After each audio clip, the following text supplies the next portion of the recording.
Good morning. Light आ रही है हर जगह। गुड मॉर्निंग एवरीवन, कैसे हो आप सभी। तो आप सभी को नवरात्रि में जो आज लास्ट डे है नवरात्रि का, जिसमें हम नवमी कहते हैं, नवमी पूजती हूँ मैं, मतलब हमारे घर में भी नवमी पूजते हैं, मैं भी नवमी पूजती हूँ, ठीक है। तो आज हमने बनाया है माता रानी का प्रसाद, हलवा, पूरी और चने। तो सब रेडी है। कंजके तो आएंगी नहीं इस बार, क्योंकि भाई आपको भी पता है हालात कैसे चल रहे हैं, तो कन्या जिमाई तो मुश्किल है। पर ये है कि हम प्रसाद निकाल करके घर तक पहुंचा देंगे। जैसे कि हमारे बगल में रहती है एक लड़की छोटी सी क्यूट सी, उसको देंगे। और घर में आधू है, डॉली है, उसको देंगे। और बब्बू है, उसको जिमाएंगे और माता रानी को चढ़ाएंगे। बाकी तो ऐसा भी श्रद्धा होनी चाहिए। अब जरूरी अब नहीं है बुलाने का, वो तो नहीं बुला सकते ना जबरदस्ती, क्योंकि खतरा सभी को सभी से ही है ना। तो प्रसाद मैंने बना दिया है और अब मैं सोच रही हूँ कि माता रानी को भोग भी लगा दूँ। सुबह के बज रहे हैं 9 और मनीष जी नहा धोकर नारियल छिल दिया है उन्होंने, तो मैं फटाफट से निकाल देती हूँ। मैंने कहा वीडियो तो शुरू कर दूँ, क्योंकि ना सुबह सुबह की हड़बड़ी में ना वीडियो स्टार्ट करी ना कुछ किया। और वीडियो कैसी आ रही है ये? हाँ अब ठीक आ रही है, चलो मैं आपको दिखाती हूँ। तो नारियल छिल दिया है पतिदेव जी ने हमारा, और मैंने इसको स्लाइसिस में काट दिया है। ये भी प्रसाद होता है। रोट भी बनते हैं, रोट घर पे दीदी ने बनाए होंगे, क्योंकि उन्होंने हरियाली बीजते हैं वो, तो अखंड जोत भी जलती है वहाँ पे। तो रोट बनते हैं देवी देवताओं के नाम के। पर मैंने नहीं बनाया, क्योंकि यहाँ पर हम ऐसा करते थे ना, एक ही जैसे वहाँ पर रहते थे तो दीदी रोट बना लेती थी, मैं प्रसाद बनाती थी, प्रसाद वो भी बनाते थे। पर मैंने अभी तक हरियाली नहीं करी है शुरू, तो इसीलिए। तो यहाँ पर देखिए नारियल, ये मैंने कुछ पूरी बना के रख दी हैं, थोड़ी थोड़ी सबके लिए निकाल दूंगी। और ये है हमारे चने का प्रसाद। इसको मैंने कड़ी पत्ता डाल के, जीरा और हींग डाल के, और एक हरी मिर्च डाली है, लोहे की कढ़ाई में छौंक दिया है।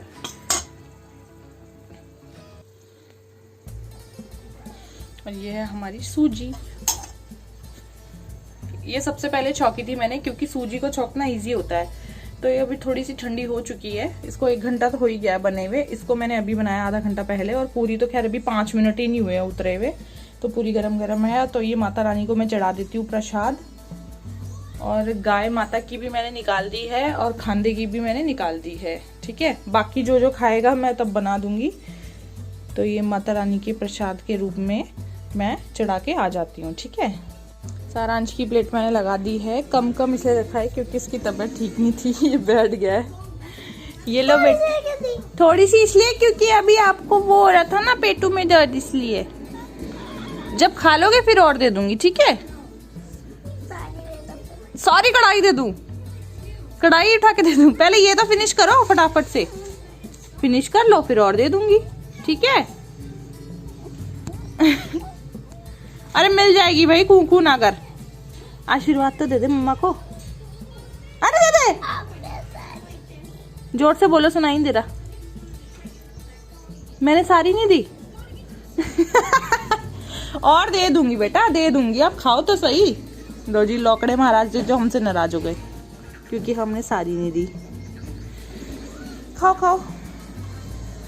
आप खुश नहीं हो? क्यों? क्योंकि आपको मैंने छोटी प्लेट में दिया। बड़ी प्लेट में दूं? परात में दे दूं या कढ़ाई में? कितनी बड़ी प्लेट में दूं? अच्छा इतनी बड़ी प्लेट में दूं?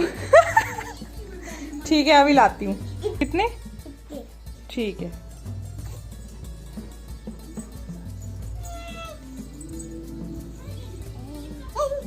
अब ठीक है कि ये भी छोटी है बब्बा? ये ठीक है ये? अब वो ऊपर बैठ गया है, क्योंकि जब जीमते हैं तो नीचे बिठा के ही जीमते हैं, तो उसने थोड़ा सा नीचे खाया, फिर वो ऊपर आके बैठ गया, क्योंकि उसको यहीं पर ही टीवी देखते देखते खाना था, जो कि बिल्कुल गलत बात है ना, यही बोलोगे ना। तो समय समय की मार है, देख लो। कभी ऐसा होता था कि 12-12 लड़कियां आती थी कन्या जीमने, 12-12 कन्याएं मिल जाती थी। और फिर उसके बाद ऐसा टाइम भी आया जब कन्याएं ही नहीं मिलती थी। हम चाहते थे कि कन्याएं हो या 7 हो या 10 हो 12 हो, कन्याएं ही नहीं मिलती थी। और एक समय ऐसा आया कि कन्याएं 4-5 कन्याएं मिलती थी और 3-4 लड़के भी मिलते थे। वैसे तो मैंने सारांश को कहीं ऐसे भेजा नहीं है जिम ने, क्योंकि छोटा ही था, अकेले मैं वो सोचती हूँ कि बच्चे कहीं गुम ना हो जाए इधर उधर। अब थोड़ा बड़ा हुआ था तो अब कोरोना आ गया है, अब घर में ही जिम हो बेटा। तो अब हम यहाँ पे हैं, तो यहाँ पर तो मैं इसी को ही जिम सकती थी, डॉली और को वहाँ पर दीदी जिम रही होगी। अब शाम को देखते हैं, अगर शाम को घर जाएंगे तो देखते हैं अभी, क्योंकि अभी लॉकडाउन वगैरह भी लग चुका है। 2 बजे के बाद सारी दुकानें सब बंद हो जाएंगी। तो देखते हैं यार कैसा होता है। अब मुझे कुछ समझ में नहीं आ रहा, बहुत फ्रस्ट्रेशन भी हो रही है कि क्या हो रहा है ये सब, क्यों ठीक नहीं हो रहा है ये सब। अब मेरे मामा की बेटी की शादी भी आ रही है, तो तब तक क्या चेंजेस आते हैं कुछ पता नहीं है। शॉपिंग करने नहीं जा सकते हैं कुछ भी, मतलब अगर शॉपिंग कर भी ली, साड़ी या सूट आपने खरीद भी लिया, तो उसको सिलवाने के लिए टेलर भैया के पास जाओ तो उनकी शॉप्स भी बंद। बहुत गड़बड़ हो रखी है जिंदगी में, पता नहीं क्या हो रखा है। अब मैंने फिर कल पुरानी साड़ियाँ निकाली अपनी, जो भी पुरानी साड़ी है। मैंने कहा पहले इनको धूप दिखा लूँ, पता चले नया भी कुछ पहनने को ना मिले और पुराना ही पहनना पड़े, तो पुराना भी तैयारी रखूँ। और मम्मी तो चली गई थी, तो आपको पता ही है, वहाँ से आने के लिए पहले उनको कोरोना टेस्ट करवाना पड़ेगा, फिर जाके वो पहले हिमाचल बॉर्डर में दिखाना पड़ेगा, फिर जाके उत्तराखंड जब पास करेंगे तब दिखाना पड़ेगा। तो मतलब कि कंपलसरी हो चुका है। पिछले साल क्या था कि 72 घंटे की मोहलत लेके पास बनवा के आ सकते थे मैरिज वगैरह अगर अटेंड करनी है, पर इस बार तो बहुत ज़्यादा स्ट्रिक्ट हो गया है। इस बार तो भाई टेस्ट के बिना कोई कहीं नहीं जाने दे रहा। उत्तराखंड में तो काफ़ी दिनों पहले ही हो चुका था कि भाई टेस्ट रिपोर्ट दिखानी है तभी आपको अंदर आने दिया जाएगा। पर अब देखते हैं क्या होता है, शायद मम्मी आ पाए, शायद मम्मी ना आ पाए। अब क्या कर सकते हैं यार, अब रूल्स तो तोड़ नहीं सकते। तो घर बैठे ही शादी देखेंगे, ऑनलाइन मैरिज, ऑनलाइन शादियाँ देखनी रह गई थी बस। हेलो, शाम के बज रहे हैं 7:45 होने वाले हैं, मतलब अभी 7:30 हो रही है। ये घड़ी जो कमरे की हमारी वो 15 मिनट आगे है। तो आज है रामनवमी और आज के दिन हमने कन्या जिमाई थी, मतलब कन्या कहाँ जिमाई थी, प्रसाद बनाया था, सारांश को जिमाया था। और साथ में छोटी सी एक लड़की है, छोटी सी क्यूट सी, उसको दी थी। और डॉली की आदू की निकाल के रखी थी। सोच रहे थे शाम को जाएंगे, पर सडन चेंजेस आ गए हैं, रूल्स मतलब लागू हो गए हैं। जैसे कि 2 बजे के बाद मोस्टली शॉप्स बंद हो जाएंगी और 7 बजे के बाद तो बिल्कुल ही लॉकडाउन कर्फ्यू टाइप हो जाएगा, कोई फालतू बाहर नहीं घूमेगा। इसलिए प्लान में चेंज लाना पड़ा। पहले हमने सोचा था हम सभी जाएंगे, मतलब मैं, मनीष और सारांश जाएंगे, दे आएंगे, और मेरा कुछ वहाँ सामान पड़ा हुआ है वो भी उठा के ले आएंगे। पर प्लान फेल हो गया। इन्होंने बोला कि यार ऐसा है, अब चेंजेस आए हैं तो फॉलो तो करने पड़ेंगे, अब फिर कभी चले जाएंगे या सामान वैसे ही मंगवा लेंगे। तो जाने का प्लान कैंसिल हो गया हमारा। और वैसे भी दूसरा कारण ये था कि सारांश की अभी 2-3 दिन ब्लॉग्स मैंने नहीं डाले, वो इसलिए क्योंकि सारांश की तबीयत ठीक नहीं चल रही थी। 3 दिन पहले उसको बहुत मतलब वॉमिटिंग वगैरह हो रही थी, तो पहले फटाफट से बिना देर किए हुए मैंने फटाफट उसको, हम लोग डॉक्टर पे लेके गए। फिर डॉक्टर से हमने बोला, क्योंकि उसको जब भी वॉमिटिंग होती है ना, उसको इंजेक्शन लगवाना बहुत ज़रूरी है। इंजेक्शन जब तक नहीं लगता उसको कंट्रोल नहीं होता है। तो और वॉमिट करके तो बहुत ज़्यादा वीकनेस भी आ जाती है, तो वो बेचारा बहुत वीक हो गया था। तो मेरे से ऐसे देखा नहीं जाता है, तो इसलिए 2-3 दिन मैंने उसी पे ध्यान दिया, पूरा व्लॉग वगैरह कुछ नहीं शूट किया। तो आज कन्या जिमाई थी, इसलिए मैंने कहा चलो आज व्लॉग शूट कर लेते हैं। और आज वो ठीक भी है, मतलब अगर दवाई टाइम से देते रहो तो थोड़ा ठीक हो जाता है। पर अभी भी मैं उसको हैवी नहीं दे रही थी 3 दिन बिल्कुल। मैंने मतलब पहले 2 दिन तो मैंने उसको सिर्फ और सिर्फ लाइट खिचड़ी, मूंग की दाल की खिचड़ी दी। पहले दिन तो बेचारा कुछ खा ही नहीं रहा था, होता ही है ना, मन अजीब सा होता है, वो नहीं खा रहा था। उसको देख के इतनी दया भी आ रही थी, किसको नहीं आती है अपने बच्चों को देख के, बहुत अजीब सा होता है जब वो बीमार होते हैं। तो ऐसा होता है कि हम हो जाते ये ठीक रहते। तो उसको फिर एक दिन उसने कुछ नहीं खाया, सेकेंड डे उसको खिचड़ी दी जब थोड़ा रिलैक्स हुआ होगा।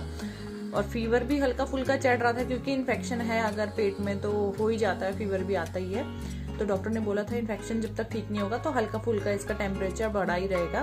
तो मुझे फीवर का इतना नहीं होता है, पर थोड़ा ये होता है, वॉमिटिंग से मैं बहुत ज़्यादा डरती हूँ जब वो ऐसे कुछ करता है तो इसीलिए। और देखो ऐसे बाल भी ऐसे हो रखे हैं ना, क्योंकि बाहर अभी मैं वॉक करके आई हूँ, बाहर इतना तूफान चल रहा है ना आजकल, मतलब 1 हफ्ता ही होने वाला है, तूफान तूफान तूफान। गेहूं धोई थी मैंने, उनको सुखाने तक के लिए 2 घंटे की धूप नहीं आ रही है, कभी छाँव कभी धूप हो रही है तो तूफान भी आ रहा है। तो इतना वो धुल के नहीं हुई होंगी साफ, जितना वो गंदी वो वैसी हो जाएंगी, इसलिए गड़बड़े चल रही हैं। तो सारांश को आज मैं पूरी नहीं दे रही थी, आपने देखा होगा वीडियो में, एक ही पूरी देना चाह रही थी, पर फिर वो रोने लग गया, फिर मैंने दे दी। मैंने कहा चलो खा लेगा, अब क्या करूँ यार, बच्चे को समझा भी नहीं सकते हैं। पहले बेचारे ने 2-3 दिन बहुत ज़्यादा कंट्रोल में खाया, अब फिर देना मैंने दे दिया। तो मैंने कहा चलो दे देती हूँ, माता रानी का प्रसाद है, अच्छा ही होगा, माता रानी के प्रसाद से कभी किसी का बुरा नहीं होता है। तो इसलिए मैंने उसको 2 पूरी खिला दी थी। भले उसके बाद मैंने उसका थोड़ा कंट्रोल कर दिया, जैसे दूध वगैरह नहीं दिया, क्योंकि डॉक्टर ने सबसे पहले ये बोला था कि अगर बच्चे का पेट खराब होता है या फिर उसको वॉमिटिंग आती है तो दूध नहीं देना चाहिए।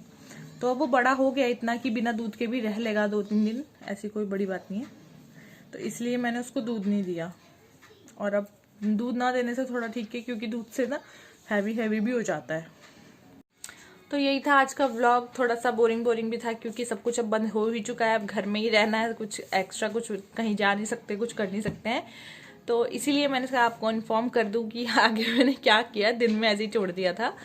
तो आपको मैं मिलूंगी नेक्स्ट व्लॉग में। सारांश की तबीयत अगर ठीक रही तो कल फिर से बनाऊंगी, अगर नहीं रही तो 1-2 दिन का फिर से ब्रेक लूंगी। मिलती हूँ नेक्स्ट व्लॉग में। अगर अच्छा लगे तो लाइक जरूर कीजिएगा, सब्सक्राइब कीजिएगा जिसने नहीं किया हो। मैं